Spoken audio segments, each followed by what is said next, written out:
السلام علیکم ورحمۃ اللہ وبرکاتہ۔ میرا نام محمد امجد ہے اور آج ہم اردو گرامر کے متعلق پڑھیں گے، جو کہ تمام طلباء اور طالبات کے ساتھ ساتھ عام ناظرین اور سامعین کے لیے بھی بہت زیادہ مفید ہے۔ آئیے ہم اپنے پہلے سبق کا آغاز کرتے ہیں۔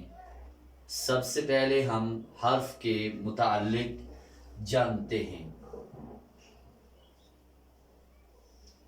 کہ حرف کیا ہے، حرف کی تعریف کیا ہے۔ عزیز طلباء اور طالبات، حرف وہ کلمہ ہے جو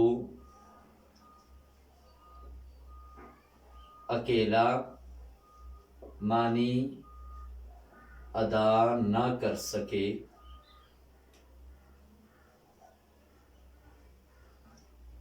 بلکہ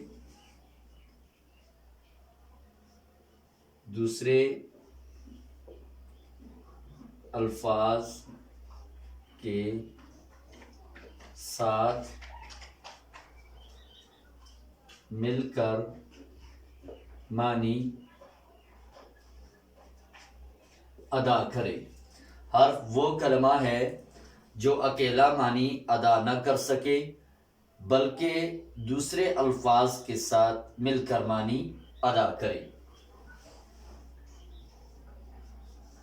جیسے کا، کی، کے،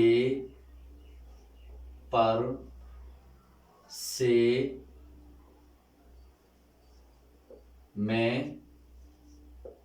وغیرہ۔ آئیے حرف کو مثالوں کے ذریعے سمجھتے ہیں۔ ہم آپ کے سامنے جو ہے کا کی مثال رکھتے ہیں، جیسے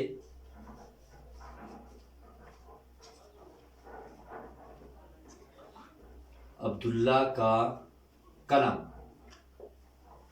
ہم نے حرف کے متعلق پڑھا تھا کہ وہ اکیلے معنی پورے ادا نہیں کر سکتا جب تک دیگر الفاظ کے ساتھ نہ ملایا جائے۔ اب کا ہے یا، یہ جتنے بھی حروف ہیں یہ اکیلے کوئی معنی ادا نہیں کر سکتے۔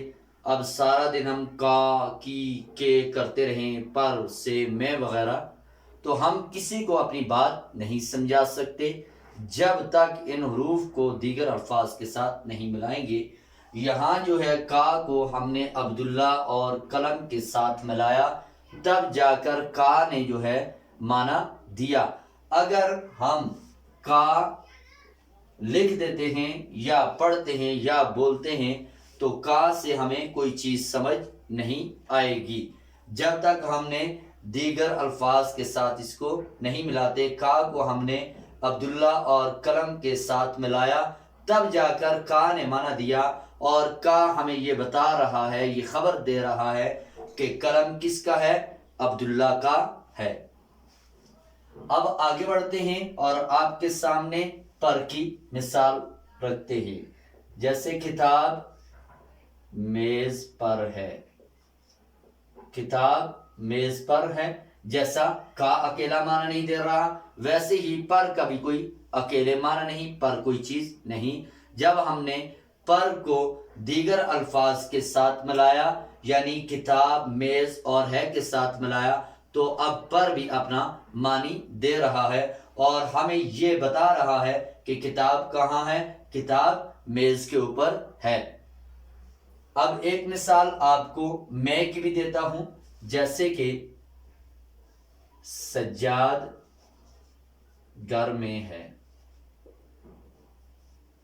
اب میں بھی حرف ہے اور اکیلے میں کا کوئی معنی نہیں۔ جب ہم نے میں کو دیگر الفاظ کے ساتھ ملایا، یعنی سجاد، گھر اور ہے کے ساتھ ملایا، تو میں بھی اب اپنا معنی دے رہا ہے، اور میں ہمیں یہ بتا رہا ہے کہ سجاد کہاں ہے؟ گھر کے اندر ہے۔